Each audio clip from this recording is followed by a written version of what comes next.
Assalamualaikum warahmatullahi wabarakatuh. Saya Lilianti, calon guru penggerak angkatan 10 Kabupaten Labuhan Batu. Kali ini saya tidak sendiri, saya bersama rekan sejawat saya, ada Ibu Ratna Juwita SPD. Apa kabar Ibu Ratna? Alhamdulillah sehat Bu Lili.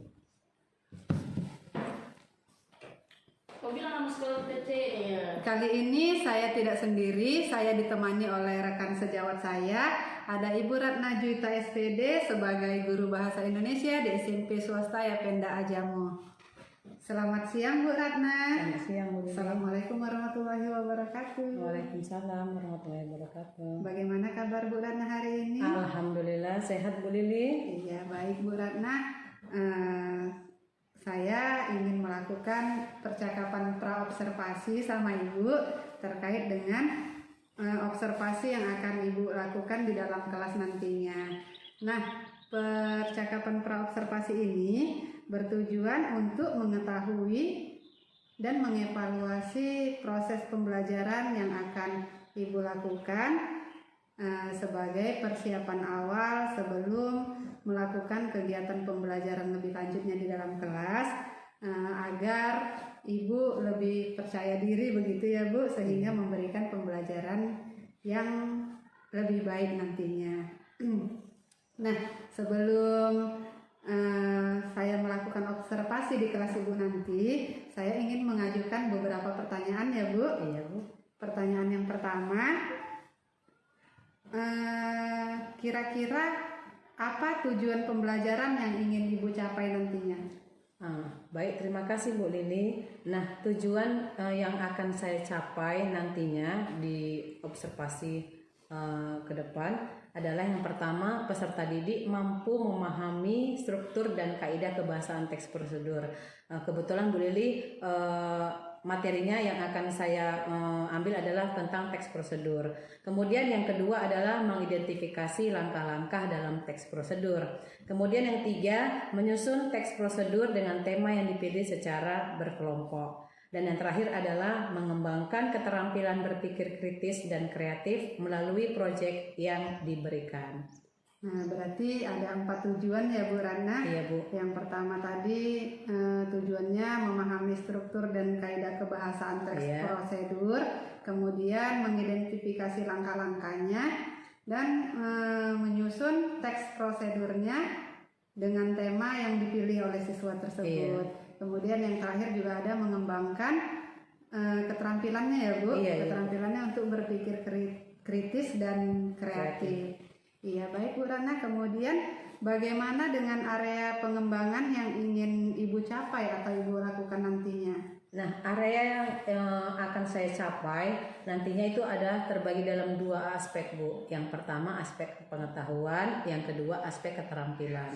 Nah, untuk aspek pengetahuan adalah itu aspeknya terdiri dari struktur dan kaidah kebahasaan, kemudian mengidentifikasi langkah-langkahnya, dan yang terakhir menyusun teks prosedurnya.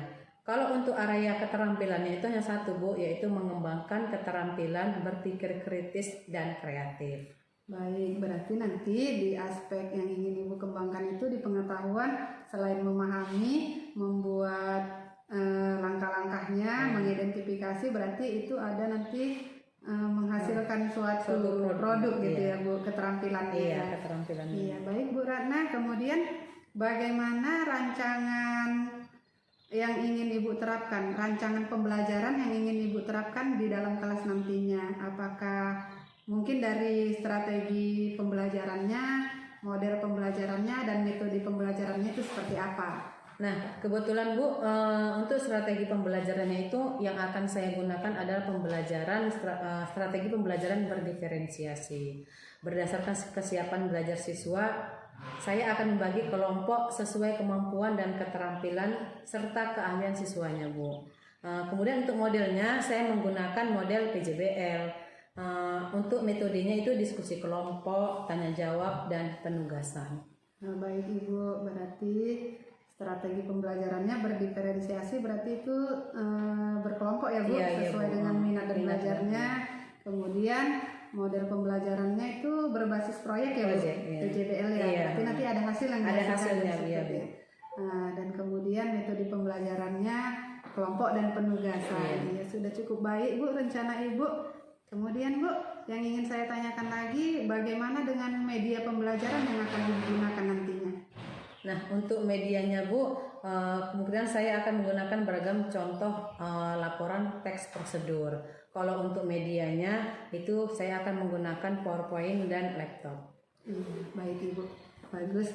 Dan kira-kira kapan ini akan Ibu laksanakan kegiatan pembelajaran ini? Di hari apa, di kelas berapa, dan di jam berapa? Kebetulan Bu, untuk yang akan saya lakukan ini Bu, materi teks prosedur akan saya lakukan di kelas 91. Itu tepatnya hari Kamis Bu, di jam ke-5 dan ke-6. Baik, jadi nanti di hari Kamis saya akan datang kembali ke kelas Ibu untuk melakukan observasi ya Bu. Nah, nanti saya akan mengobservasi Ibu di kelas dan saya akan melihat serta mencatat hal-hal apa saja yang terjadi di dalam kelas Ibu itu nantinya ya Bu. Iya Bu. Kemudian Ibu, nanti setelah observasi atau kegiatan pembelajaran di kelas, kita akan mengadakan percakapan lebih lanjut Bu, yaitu percakapan pasca observasi. Nah, nanti percakapan tersebut akan dihadiri oleh pengajar praktik dari calon guru penggerak juga ya Bu, karena ada Bapak Ali Asmuri. Nah, kemudian sebelum kita mengakhiri percakapan kita hari ini, kira-kira apa yang Ibu dapatkan dari percakapan kita hari ini Bu? Nah, saya mendapatkan gambaran Bu, media apa yang akan saya gunakan nanti. Kemudian media yang akan saya gunakan nanti akan saya persiapkan mulai dari sekarang. Baik, terima kasih Ibu atas waktunya. Sudah bersedia berbincang-bincang bersama saya hari ini di percakapan pra-observasi. Nanti kita akan bertemu lagi di hari Kamis ya Bu. Iya, Bu. Nah, saya akan melakukan observasi di kelas Ibu. Iya. Demikian percakapan kita hari ini. Sampai bertemu kembali di hari Kamis di observasi kelas dan di dalam percakapan pasca observasi nanti. Iya. Wassalamualaikum warahmatullahi wabarakatuh. Waalaikumsalam warahmatullahi wabarakatuh.